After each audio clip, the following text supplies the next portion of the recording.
Hey YouTube, how's it going? I have a 25 card PSA return in front of me here that I'm going to flip through. I've already been through it once, posted something kind of short, well shortish on Instagram. This one, it's got the nice horizontal so we can see some more, and then I'll probably blab a little bit more about this stuff. I'm also going to go in kind of reverse order. So I'm going to start off, just under half of these are for my collection. The rest I am moving. That's kind of what I'm trying to do now for my PSA subs is half or less are PC cards I'm getting encapsulated, half or more are cards that I'm trying to move. Whether I bought them for that purpose, which is highly unlikely, it's not the way I kind of do things, or what's more likely is it was something that was in my collection at one point in time, but in downsizing my collection, I need to move it, and it looks good, and so I figure it better to get it graded and move it than move it raw. So starting off with PC cards, this is number one. This Finest refractor with the coating, it came back a 7. This was a BGS crackout. Actually, I have the slip somewhere. I was just looking at it, and it was a I think a 10 centering, and then it had one 9 and 2 8.5s, if I remember right. So, and when I cracked it out, this one looked really good. I thought it was a 9 candidate. Didn't think it'd be a 10. Thought it was a 9. You know, I'm a little disappointed, but it is what it is, and this was meant for the collection. This is one that, you know, in the future, if I'm looking for kind of another card to toss into an order to get to like a 20 card minimum or something, you know, this is, I could very easily crack it and peel it and see if that changes things and brings it to a 9 or a 10 even, because it looked really good. So it's for the collection. You know, these 90s, very early 2000s Cal Ripken and Frank Thomas refractors is something I'm definitely looking for. Here's a big one. This is in the kind of grade doesn't matter category. This is a 1 of 1. It's the Platinum Auto 1 of 1 out of Stadium Club. There's the 1 of 1. I like getting 1 of 1s graded just because cards like that I like having in my slab boxes, for one. For two, I almost kind of see it as like a nice thing to do for the hobby. Because what this does is this ensures that if there's another Geordie collector out there, they're able to go to the PSA registry. They're able to see that it exists. It was pulled. It was graded by them. But also they can see a high-res picture of it now. So that's something that I find kind of cool and that I, you know, use for myself for some of these things. And so I feel that it's kind of a benefit to the hobby when you get them graded. Again, and I understand if you don't want to pay the money for it. This was $15, so I felt it was well worth doing. But that's the only real reason why I grade the 101s there. And you'll see that I basically get my 101s graded. This is the Star Quest. This is the Series 1.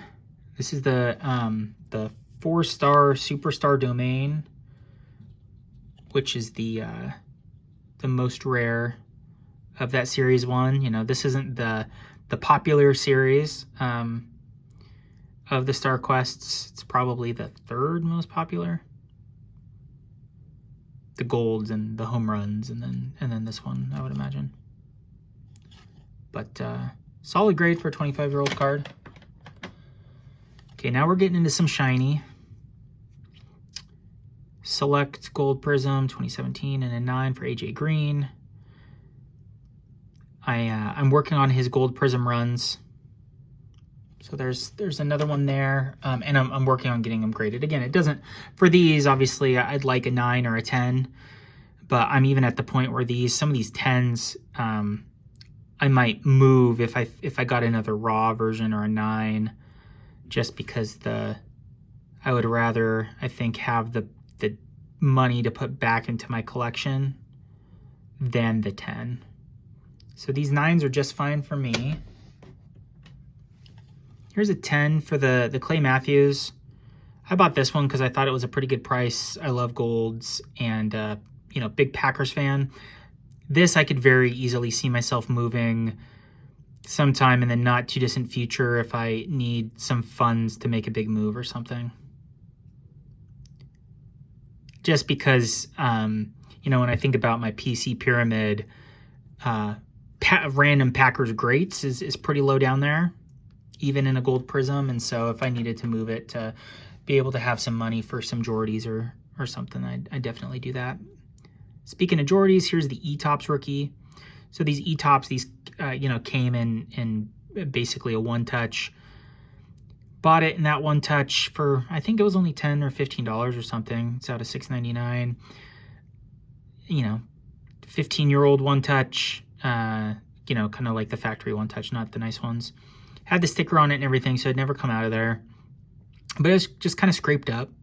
So I figured I'd get it out, get it graded. I have most of my Jordy rookies graded, and so I did that, and it came back at 10. As you would hope for something that, you know, came encapsulated out of the factory or whatever. 2017 Select Gold Prism of Keenan Allen. Here's a 10 Select Gold Prism. You know, here's one that, like I had kind of mentioned, I would definitely be open to moving this if I could find a raw one again at a decent price and just kind of pocket that difference and put it into another card. I mean, if I could turn this into another raw version and another gold prism or two, depending, for the run, then, you know, I'd definitely do that. I don't need the 10s. That's not kind of the area I run in. And here's the EX Exceptional. This was a surprisingly low pop. And I don't know if it's just because people don't get them graded, but it's at a $9.99. You know, it's 2000 Skybox EX. Like, it's so cool. You know, maybe there's a lot of them in BGS slabs. I'm just not quite sure. But when I got this one off eBay and it came in, I looked at it and I was like, wow, that just is... I mean, I thought it was a gem contender. It just looked great. So I maybe missed a little thing, or maybe the guy was just a little bit, you know, stripped on me or whatever, but great card. Okay, so those are the kind of definite PC cards. Aside from the Clay Matthews, which is a maybe PC card, or a PC card for now.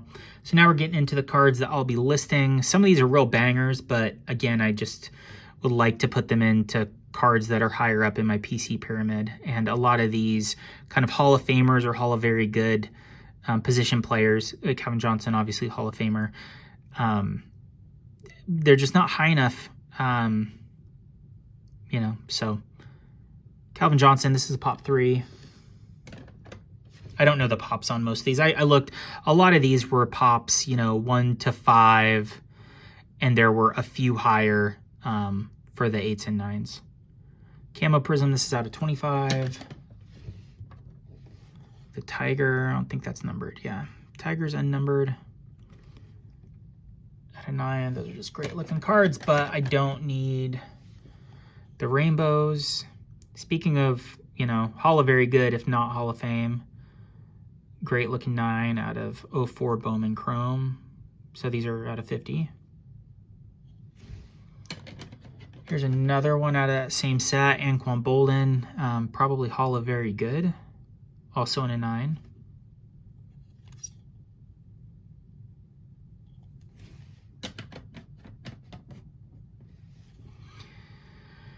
Finest Gold Refractor, Julio. This is 2015, so these are at a 150. You know, the print run of these Finest kind of skyrocketed. So this is an 8. I missed something here. I thought this was a gem contender, and for an out of 150, if I didn't think so, this is not one I would have sent in. So not sure what I missed to have it drop 2 grades, but it was something.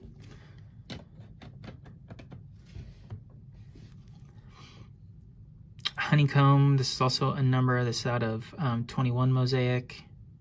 And a 9. There for a while for my, you know, for AJ Green, DeAndre Hopkins, Keenan Allen. I was grabbing all like the case hits, the super short prints, you know, anything low numbered out of, you know, any of the major releases, including Mosaic, and the honeycombs I thought were really cool.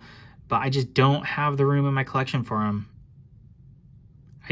I mean, I do, but like it's not something I can keep up, right? I can't continue.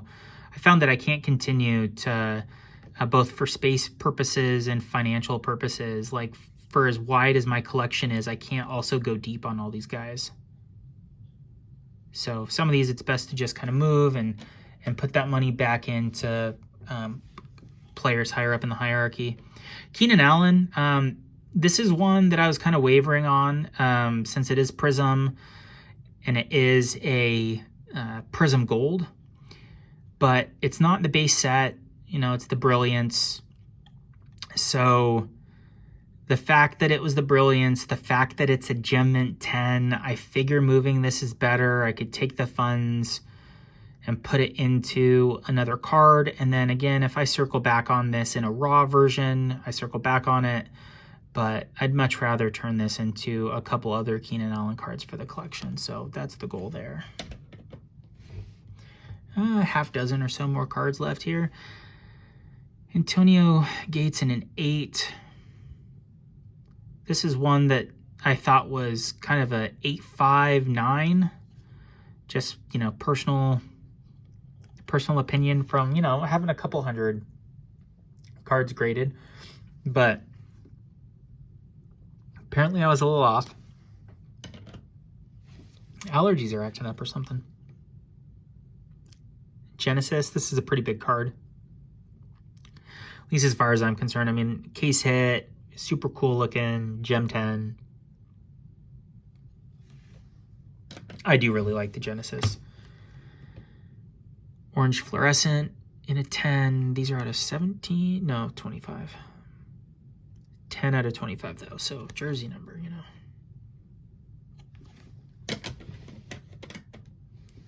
Couple Andre Johnsons coming up. Here's an 8 for the 07 Chrome. I think these are cool looking cards. I just love, I mean, obviously it's why I grabbed it. And this is for my collection. I was grabbing all these Bowman Chrome, Topps Chrome, Finest Golds. But hopefully we'll find a good home somewhere. Here's the that next year, the 08. This one got a 9.